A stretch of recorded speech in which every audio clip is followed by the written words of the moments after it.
You're listening to the Piper Carter podcast on the Detroit is Different podcast network.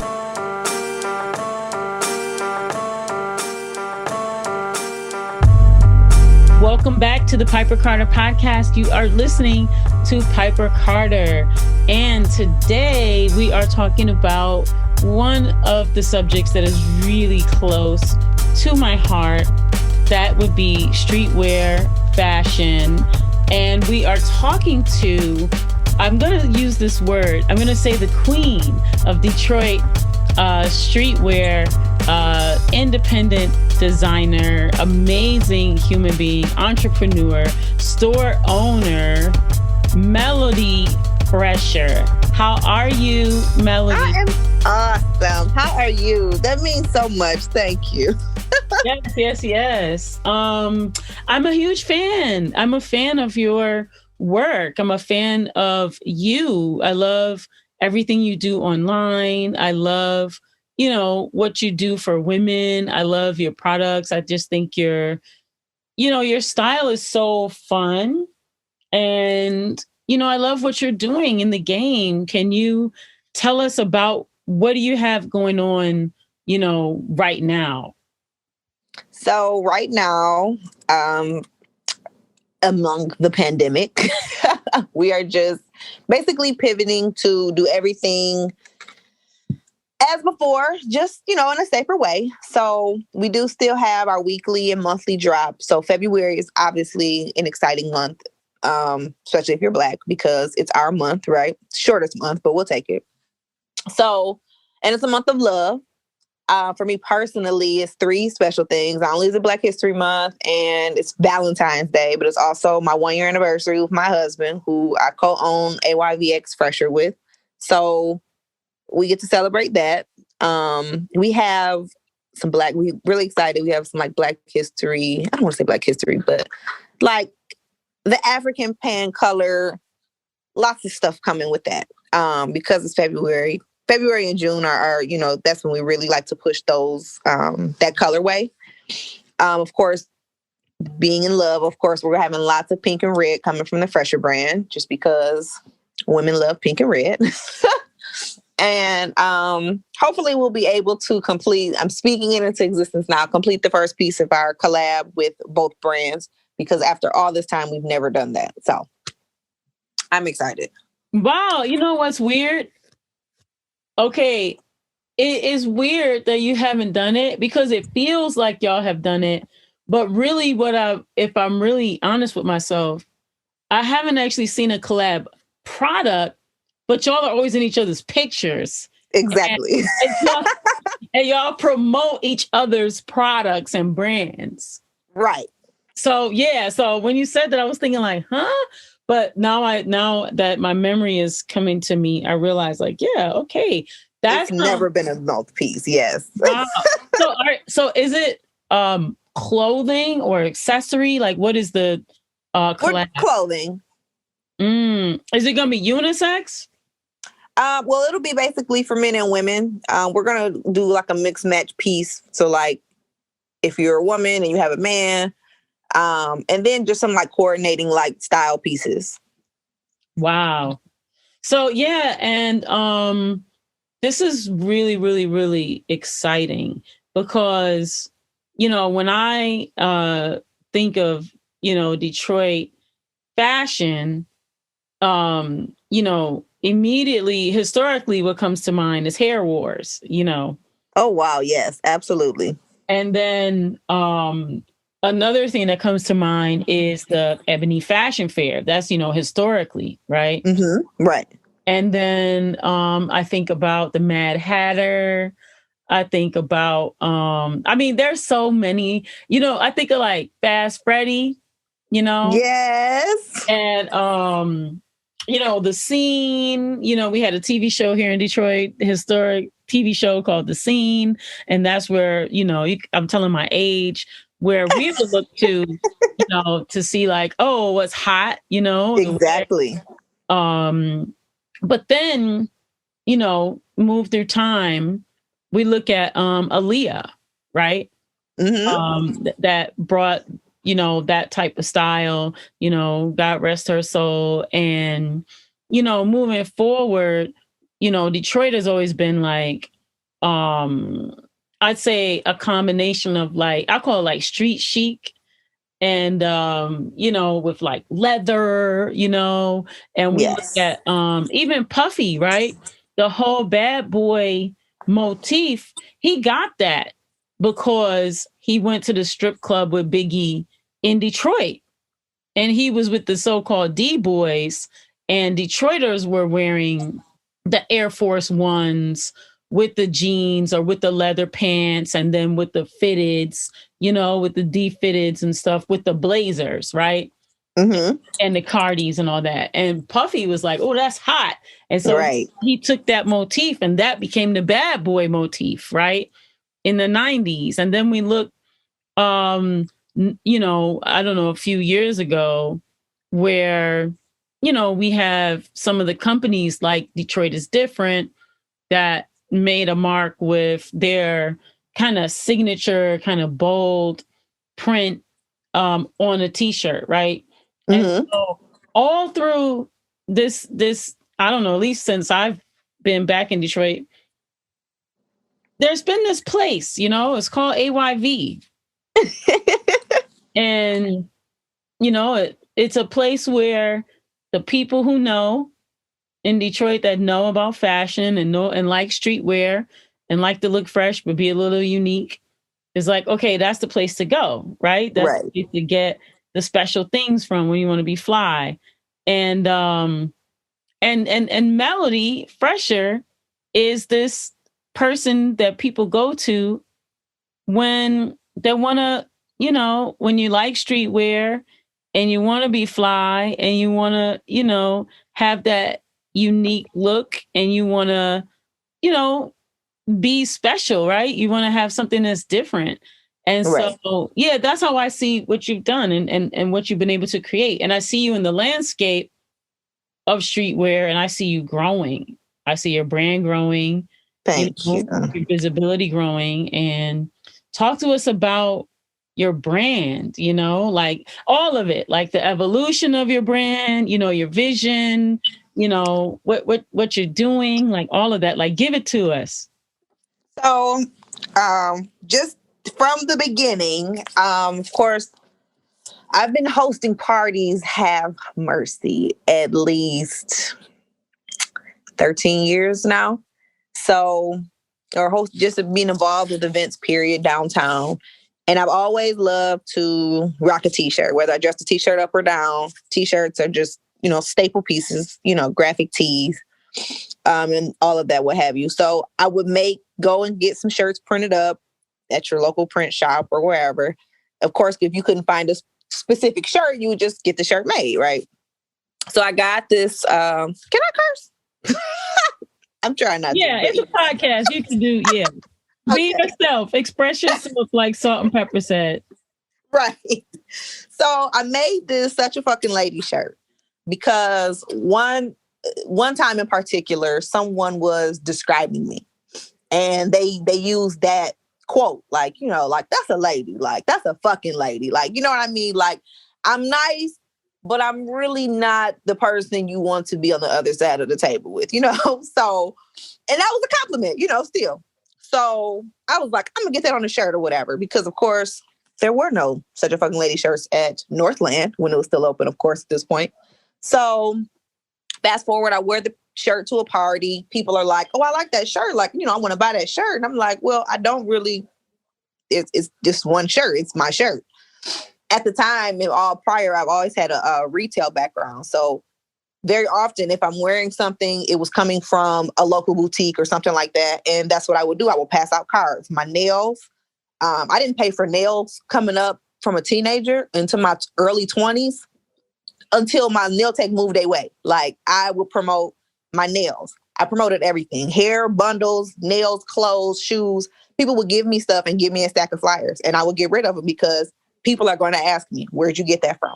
So all of this basically, comes into play later where I'm like, okay, I'm a walking billboard.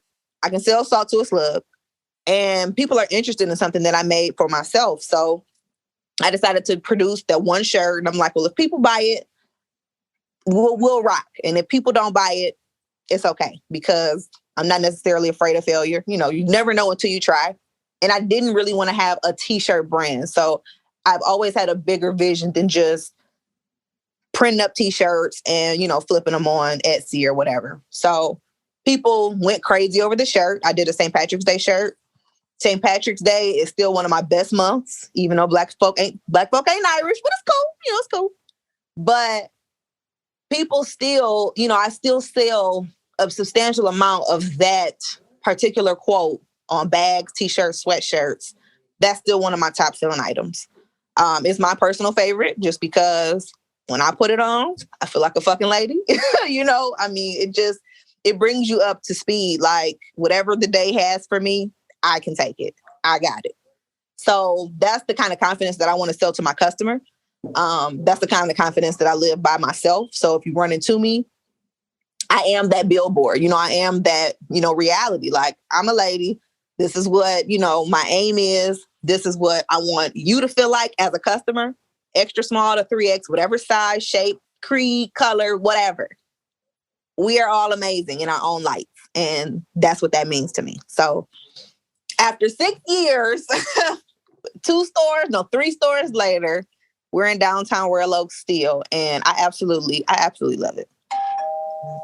So tell me about that, you know, process. Like, tell me about how you doing the first, I mean, you know, that was like, you know, you had the one shirt, but how did you go from, you know, the shirt to like having a clothing line? So I'm definitely one to figure stuff out on my own. So I had Photoshop on my Mac at the time. I finally got that file. So I'm like, well, if I make one shirt, let's see what else I can make. So I just would sit after work. I would write ideas. I'm a doodler. I'm doodling now. Like, I'm a serious doodler. So I would doodle ideas at work. And then I would go home and figure out how to get my paper ideas on the computer. So I made five solid designs. And then I searched around for a screen printer locally, you know, in the area, Metro Detroit area. So out of everybody that I asked that had brands, a couple people, I think it was 3 people total, ended up sending me to this one guy in particular. And I was like, well, I'm going to start with this guy because unknowingly people gave me the same, you know, person. So I went to him. We had a meeting.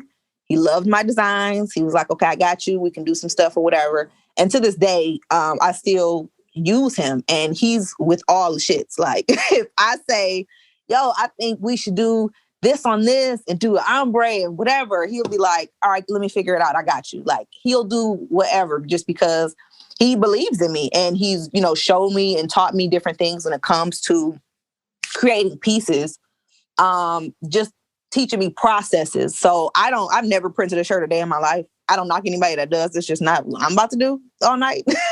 It's just way easier to have somebody else take that headache. But I basically just did my research. I stayed on Google. Google University is where I graduated from, all day, every day. I was on it at work. I was on it when I got home. I ended up leaving my job in 2015 because it was either go to work at 1:00 or pick up these hats from a manufacturer that I was using at the time out. And they were far out. So I couldn't make both. I wasn't going to make work and pick up the work. It was going to be one or the other. So I'm like, well, I'm going to pick up these hats because I know if I flip these hats, that's more than what I was going to make, you know, at work that day. So I picked the hats up. I got rid of the hats. I told my best friend at the time, pack my desk up. I'm not coming back. And that was 2015, the like beginning. Wow. And so now, you know, you have your clothing line, and you know, as well as I know, when you have creative business, there's up and then there's not up. Okay. And there's a lot of investment, time, money, yes, you know, learning, a lot of sacrifice. I'm going to use the word waste, but what I mean is like trying to get to the idea, you know, trying to get to oh, okay, this is the keeper. You know, can you talk about that process? You know, because there's a lot of people who want to, you know, are like, okay, I want to be a designer. I'm creative. I can, you know, I can do put something together. Yeah. Can you talk about that work part? You know, because I feel like that's what really makes the designer, right? Is that actual work part, you know? Right. So you can't skip the work, period. That's just not, you know this, but you know, there's no cheat code because literally everybody's steps are just going to look different, period. For me, I am a professional procrastinator. I work well under pressure, and sometimes I put myself under pressure just to get it done, right? So because I started off this thing for me, my target customer is not exactly me, if that makes sense, right? So I have to think more than just, yeah, this would be cute if I made it for me, but will it look good on somebody who has more hips than I do, somebody who has more boobs than I do, somebody who has a little more stomach than I do?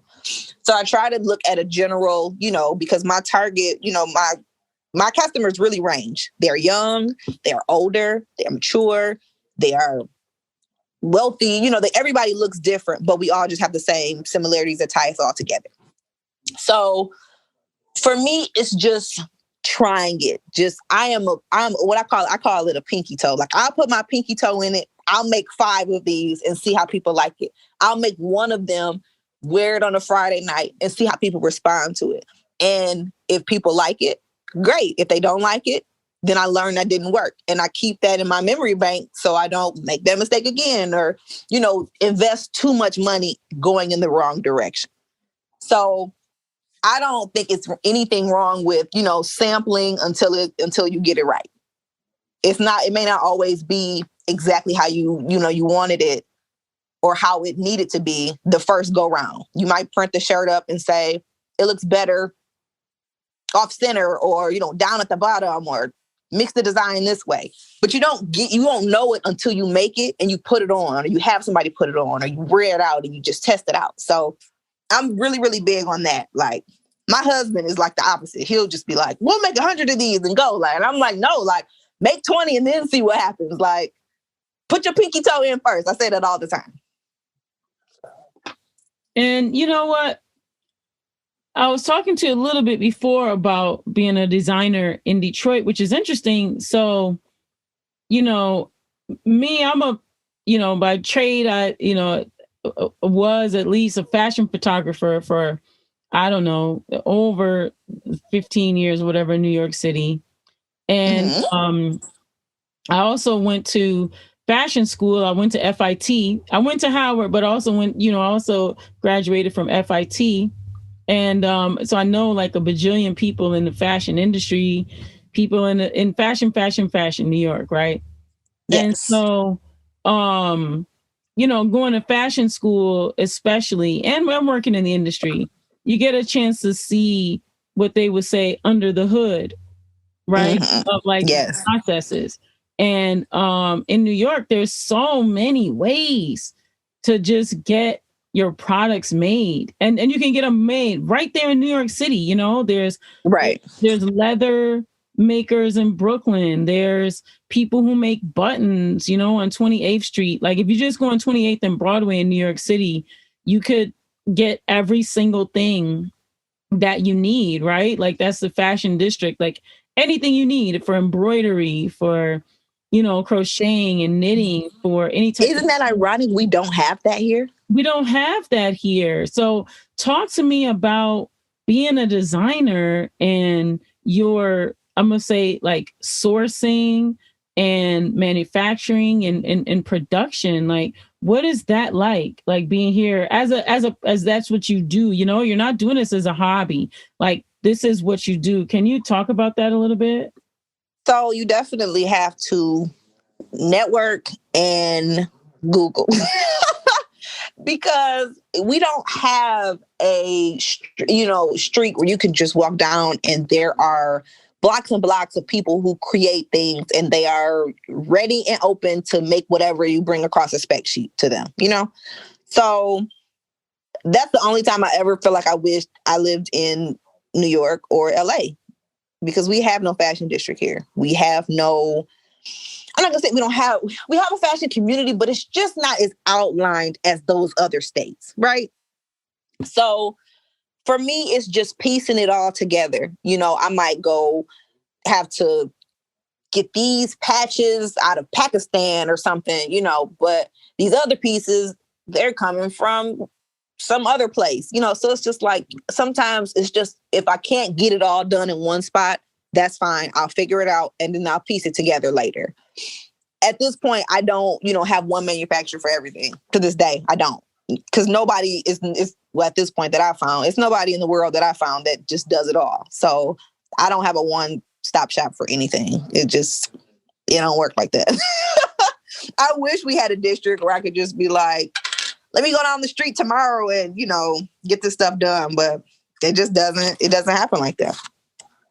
But meeting people, you just learn a lot of stuff.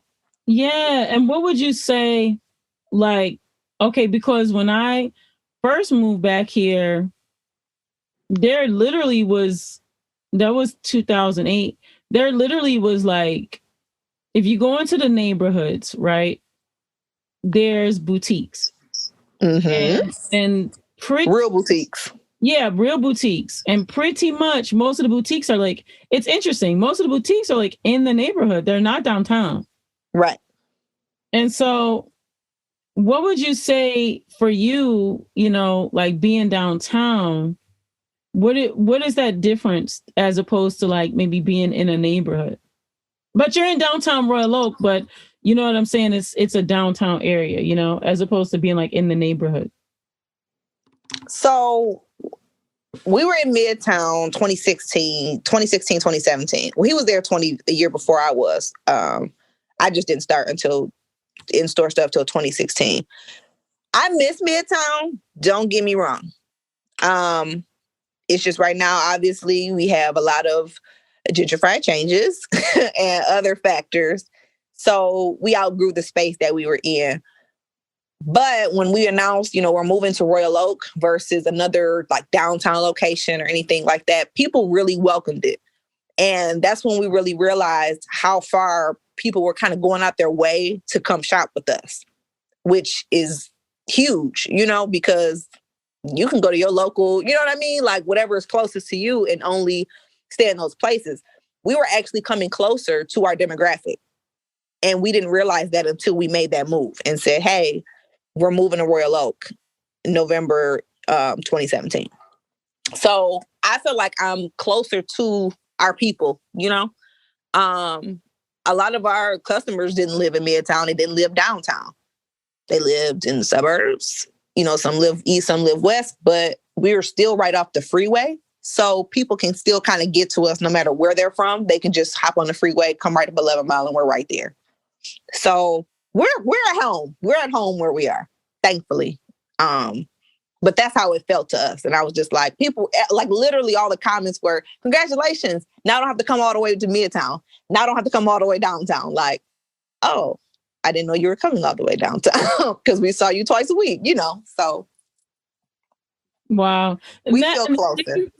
And the thing is, so who is your client, you know, like who is your customer?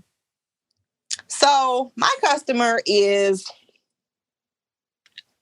I'm going to say a confident woman, because a confident woman lives in all of us, even if it's not as apparent as a Wendy Williams. I just finished watching that, so she's on my mind. But there's that Shaka Khan about it. You know, if there's something for everybody. When it comes to the entire store, it's basically the same thing. You might be a flamboyant dresser, and you might be somebody who's a little bit more on the plain side. We got something for you, how you are, and something in between. Our stuff, we have skaters. We have grandparents, we got aunties, we got jazzy folks, we have people who are just with a weird style because everybody has their own thing. It really, really ranges. And I absolutely love that we are there. I don't have, people who I just have to, every single person I have to dress. Like, no, several people, come in per day and they have their own way that they're going to rock this in a way that I didn't even think of. You know what I'm saying? And I like that because it would get boring if I was just like, okay, wear these with some red shoes and have a good day. You wore it with yellow and you killed that. Like, that's cool. I like that. That's where we are with our customers. I love it. And so, now what's your COVID pivot been like? What has it been like? Appointments only, or had you just people been coming off the street, or what was that like? We were grateful. We had a really, really cool landlord who did not stress us out when it was like the thick of it. We stayed closed for 3 months, March, April, May. Yeah. 3 months we were closed and we just did online. When we opened back up June 1st, we've done limited hours. Like, we're still on limited hours. We're open full time on the weekends and 4 hours through the week. We'll increase that, of course, closer to the holiday. But of course, obviously, sanitizing is key. Masks are required. And thankfully, to this day, not one single soul has given me a headache about wearing a mask in the store. Everybody has been, wanting to protect themselves. It's not even about any defiance or anything like that. So it's actually been a really, really good transition because some people are struggling. They're having people who don't want to wear masks in the store or all of that. And people are just cool. Like, whatever. I'm happy to be out. I'm happy to shop. And I'm happy to see that you're moving safely because I'm moving safely. So. And then have you done collaborations with other designers before? So I did my first collab last year, actually with a childhood friend. She lived in LA for many, many years. She moved back home to Detroit and she distresses clothing.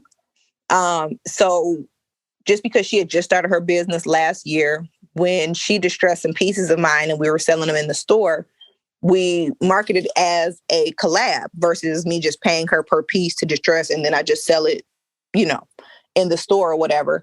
But that has really turned out to be some really dope stuff. We'll sell out that kind of stuff in minutes.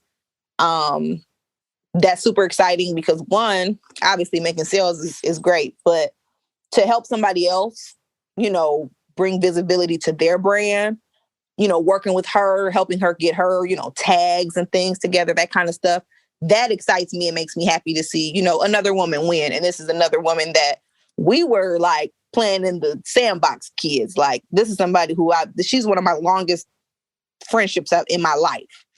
So I'm really excited about that. And it made it was really big to me that the first collab that I did was not only somebody that I knew, even though it wasn't planned, it just kind of happened, but it was somebody that knows me and I know them. So it was really, really dope. We have so many things planned for like the rest of this year too. So it's really exciting. And can you tell me about, for the listener, the landscape of Detroit fashion and also Detroit streetwear, Oh, I love Detroit, right?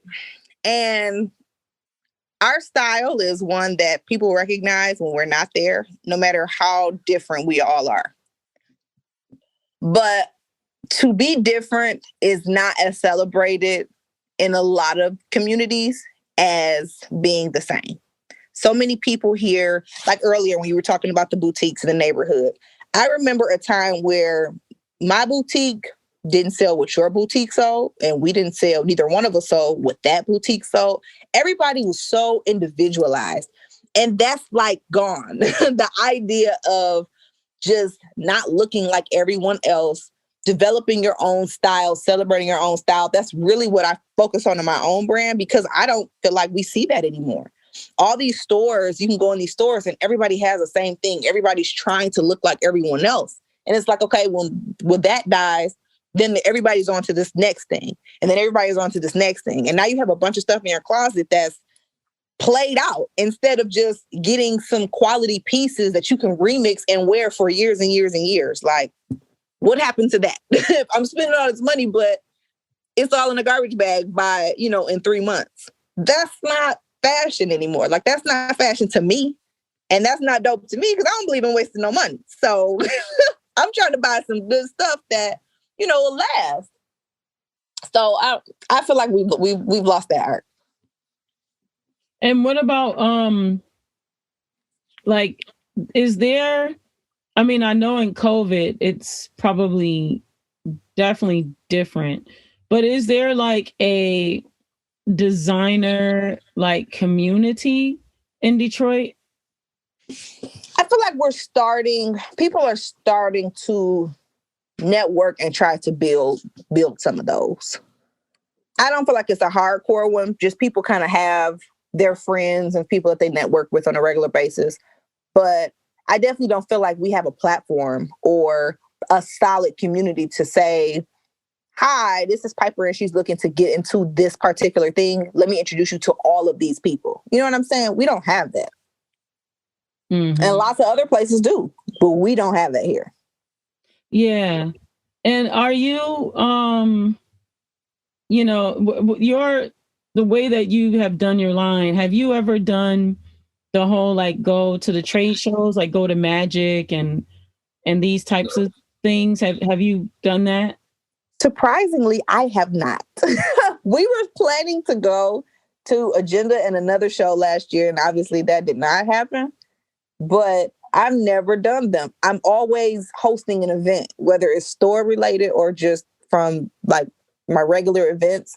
I'm always like tied up doing something. And then I'm like, oh, why is everybody in Vegas? Oh, shoot, that was this weekend. I'm always late, like always late to the party. That's funny. And so, and then in terms of,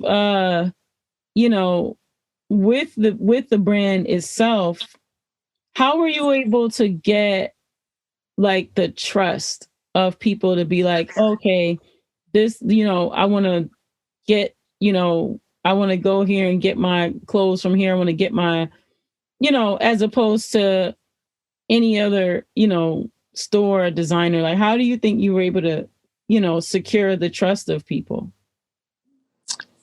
Probably because I'm a really personable person. I am not a cookie cutter. we're pretty transparent. And I feel like people love transparency. I know I love transparency. People love transparency because they want to feel like, it's kind of like Cheers. Like you want to go where everybody knows your name, right? You want to go drink in the comfort of some people who are cool with you, know who you are, and you feel safe and comfortable. That's what we want. That's what we feel like we've created at the store. Like we have customers, people who come in, they kick it for hours. Like they don't just come pick out a couple T-shirts and some pants and then like leave. Like several times they will pull up a chair, go to it's a gas station right by the store. It sells liquor. They sell everything, but either way, they also sell liquor. People will go pull up a bottle and pick up a chair and be chilling. Like, yes, like this is life and we are having a good time on a Thursday. Like we have that vibe. We've always tried to keep that vibe just because, even though I always tell people your target customer is not your friends, it's not your family, but we have a lot of friends and family who support us and everybody doesn't have that.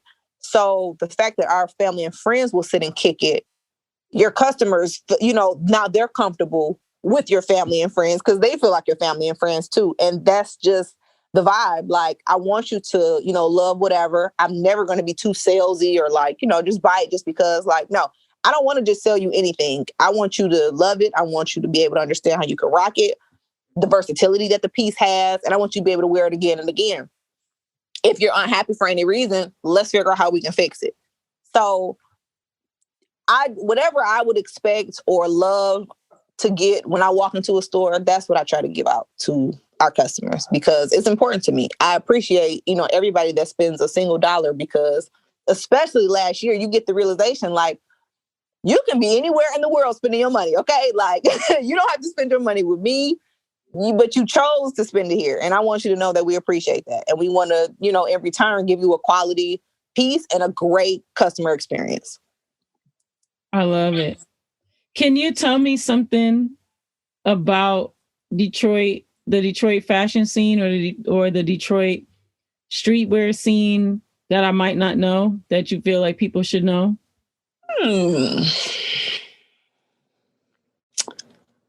I think that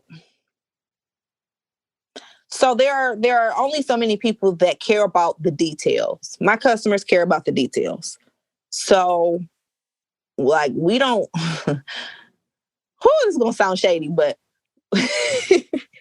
we don't sell clothes with what is it, Bella canvas or like gilding tags inside of them because we're a brand. So when you take a shirt home and you buy it, you know, you take the shirt home and you forget where you got the shirt from, you can look inside the tag and say, okay, I got this shirt from Forever 21. I got this shirt from AYV. I got this shirt from the Fresher brand. And you know that because not only did it come with a hang tag, but it also came with a neck label.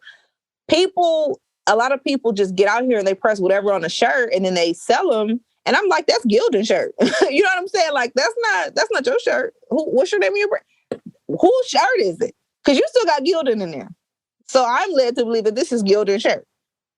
So I feel like there are only so many truly respected brands because only so many brands really put top to bottom effort in their pieces and in their product.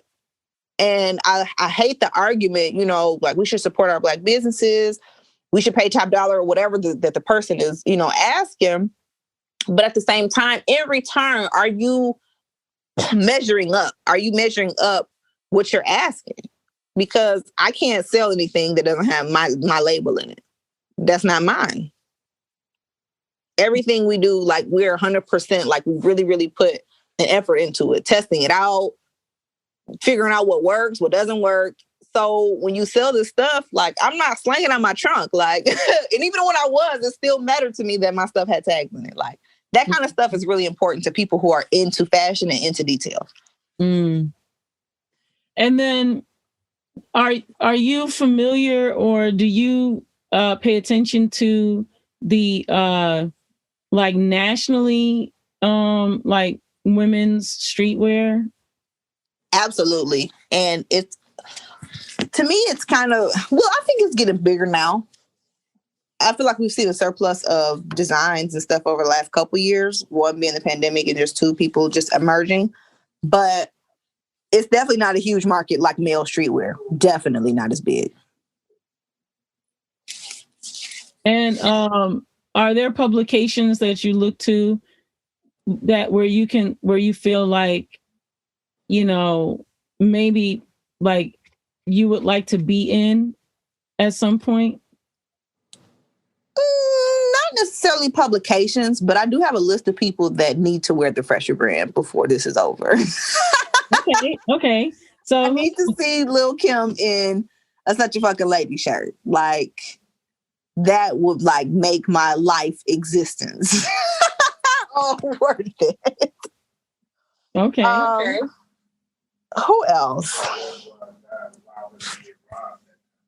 I need to just go down my list because it's just so many like names and people. Like I would love just to see them rock a jogging suit or a hat or something like that. Like that would just be like, that's what I'm talking about. Like they get it. Yeah, I mean, because like when I look at, so I like this publication. It's called Snobette, and it's basically the woman's version of High Snobiety. Well, it was. They used to be the woman's section of High Snobiety, and then now they have their own. Now they're their own publication, and it's dedicated to women's streetwear. And she does, you know, features on everything from like Gucci to Adidas to, you know, independent brands. And she's kind of like a tastemaker. I'd like to see your stuff in her publication because, you know, it just reminds me of that really unique, you know, flair. You know what I mean? That looking at her Instagram. Everything on here is so dope. Yeah, like I think, you know, that's someone. And, you know, I would like to see Rihanna in your stuff. Yes. I feel like really she's your target. Yes, because she gets it. She's had a song where, okay, so I always want to make these visuals, but Instagram is always hating when it comes to music, you using real music, which is so irritating. But she has a song in a snippet basically where she says such a fucking lady or whatever. And I wanted to use it, but I'm just like, I don't want to put all this work in and then Instagram be like, you can't use that. Like, that's going to make me upset. But definitely. Yeah, like I could totally see Rihanna in your stuff. And you know that she has amazing style. I love her. And the Ari Lennox, I could totally see Ari Lennox in your stuff. You know what? Lizzo is on my list too. Oh yeah, Lizzo. Her style is really, really, really funky. Lizzo is on my list. Yeah. Of course, Mary J. I would love to see her in some big old sunglasses, a fur coat, and some jeans and some boots. I love it. And so, what are without giving away your secret sauce, but what would you say some of your goals are, for the brand, just like coming up, like whether that's this year or in the next like 2 years? So we've taken a turn in the last couple of years. Of course, like I said, the vision has always been more than T-shirts. And I honestly drop very few T-shirts a year. I need to do better, but that's only because I've been putting so much energy into where people are looking, and that's in athleisure. So all of our jogging suits and separates, they're not see-through. A lot of them come in extended sizes and things like that. And people were really loving these. Like, my best athleisure year was 2020. You know, why everybody's like panicking, I'm selling jogging suits like, I don't know what, like waters on the corner on a hot summer day. Like, people are eating these jogging suits up. And I've always loved the jogging suit. Like, I can't wait to tell my lifetime story and I can show all these like cute little jogging suits I've ever had in my life that had beads and glitter and paint splatters and all this stuff. Like, I always liked that. I've always loved the easiness and cleanness of a jogging suit with a clean pair of sneakers and a big pair of glasses. That's always been my look.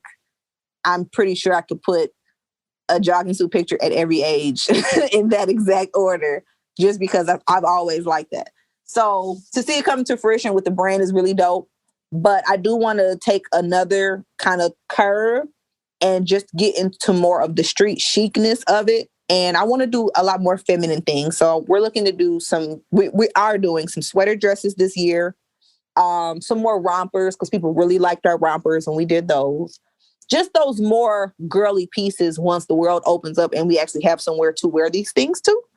But in the meantime, we're going to keep cranking this athleisure because everybody not going outside yet. So.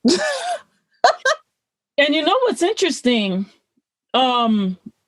I get this newsletter, Coveteur, and they feature a lot of the Vogues and all that. But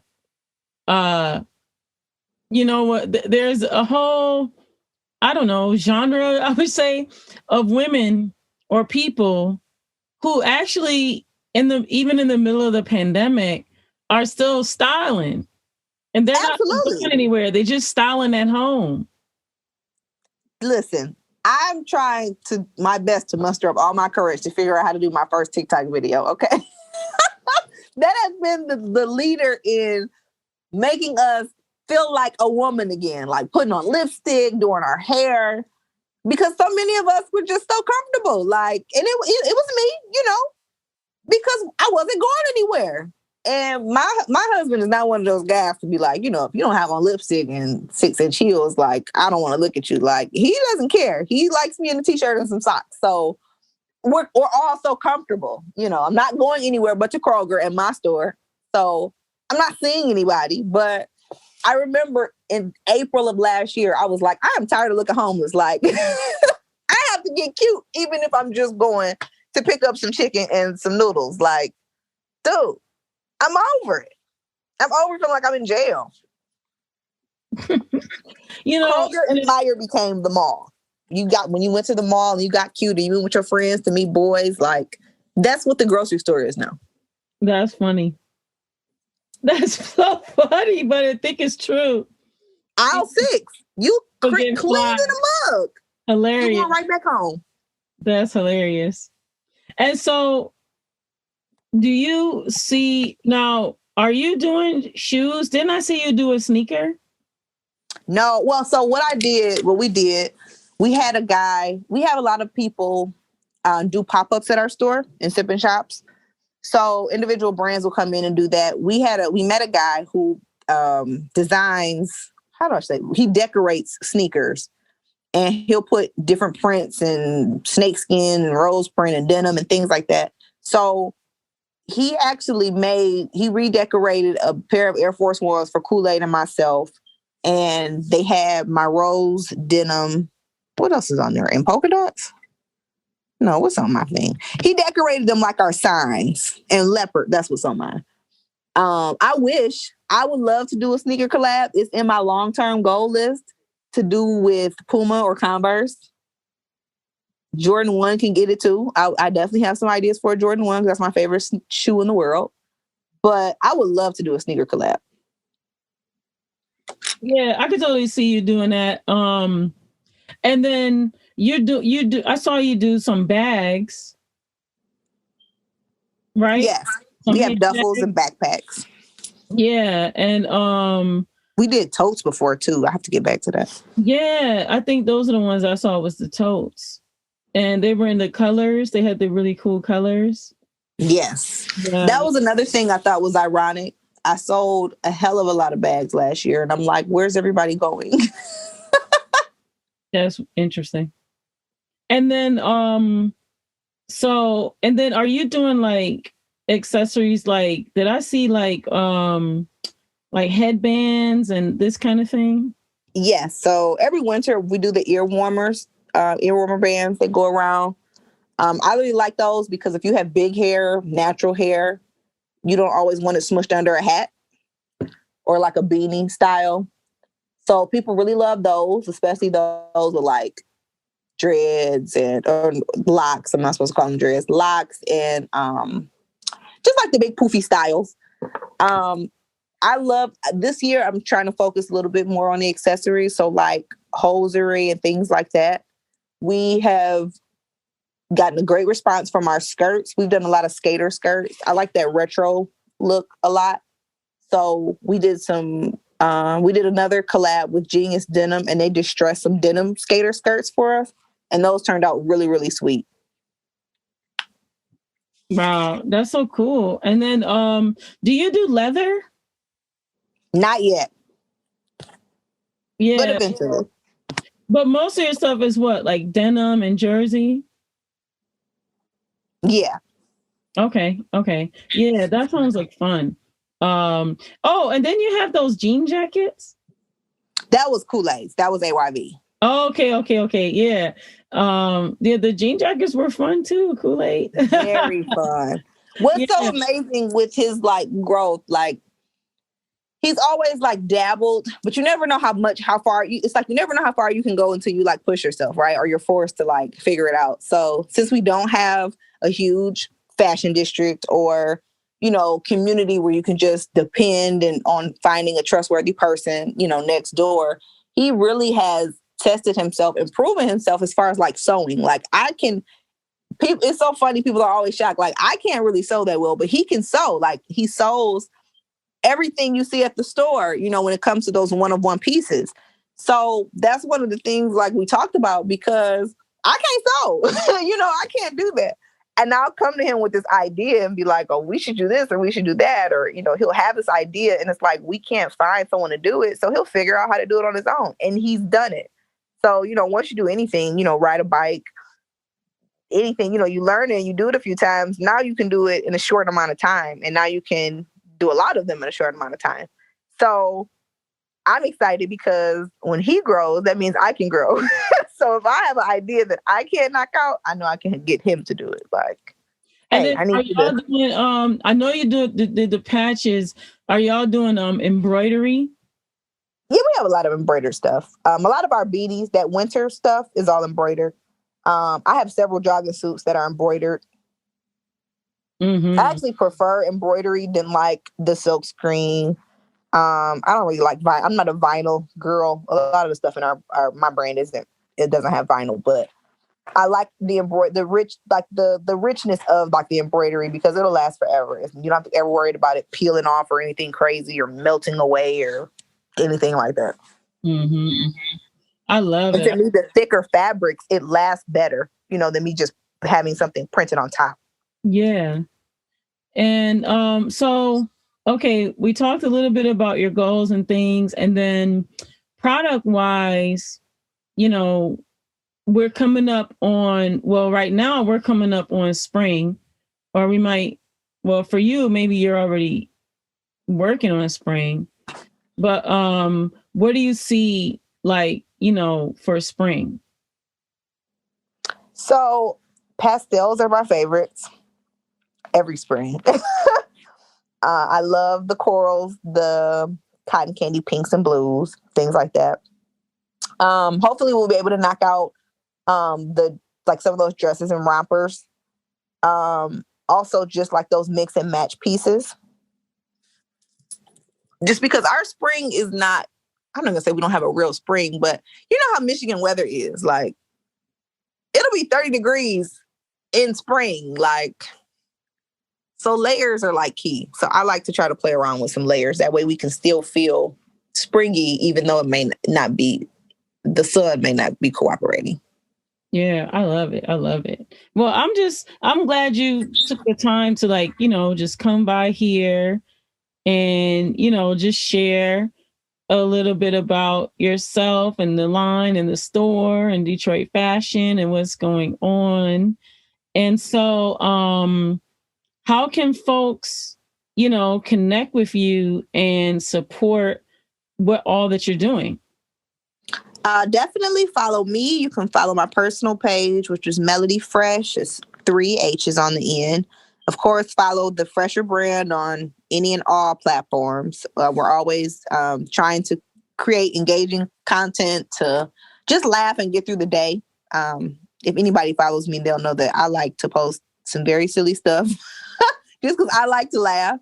And then my customers, I learned, like to laugh too. So then I start posting that kind of stuff on our business page, just because business pages are boring if all they're doing is selling you stuff. Like, what do y'all like to laugh about? What's funny to you guys? What's going on? So I like to just kind of talk and kick it with people online.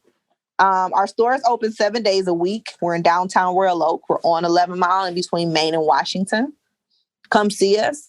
Just about every Sunday, we have a pop-up shop with at least 3 or 4 different independent brands, usually from the city or surrounding areas. And that's their time to shine. And you can shop with not only, AYM and Fresher, but you can also shop with some other people who are just maybe starting out, or they may be established and they don't have a storefront. So they do these pop-up shops to build their clientele and actually meet with their customers in person too. So those are really exciting to me, just because I was pop-up shop queen. So I love it. I like to meet people and, just get to know your customers better. Wow. Well, thank you. Thank you so much. And much love to you. And also, to Kool-Aid and the whole AYV Fresher brand and family, and just sending y'all lots of love and appreciation for all that you do for Detroit, especially y'all putting Detroit on the map with streetwear. And, we want to continue to support you because you've definitely supported us. So just much appreciation to you and thank you. Thank you so much. You're another person I can't wait to see a Lifetime movie about. I keep saying Lifetime just because, but you have such an interesting it's not only just interesting, it's extensive. Like, I'm always so tuned in to your statuses when you're like, oh, this story time. And I was in New York here and I was in Paris here. And I'm just like, oh, this is so dope. Like, so many people are not well traveled like that at all. Like, so many opportunities, that you've had, the average person will never have. So I love to hear your stories. I'm always Indian crossed reading on my phone every time you share. I just want to let you know. But me and you got to do some collab. We're going to do some stuff. That's what's going to happen in 2021. Absolutely. Yeah, because I want to get some fresher stuff on my Instagram. Let's do it. I'm ready. For my photo page. Yeah. Get some of that freshness on my Instagram too. That's what's up. I'm with it. Well, yeah, everybody, please continue to support AYV, the Fresher brand. And, go by the store, check them out, go on their social media. And, continue listening to Piper Carter Podcast. We are here on Detroit is Different. And you can follow us also on social media. Try to join our Facebook group so we can have some conversations. Piper Carter Podcast. And also, check us out on Instagram, pc.podcast. We're there too. And until next week, y'all take care of yourselves and stay safe. Peace.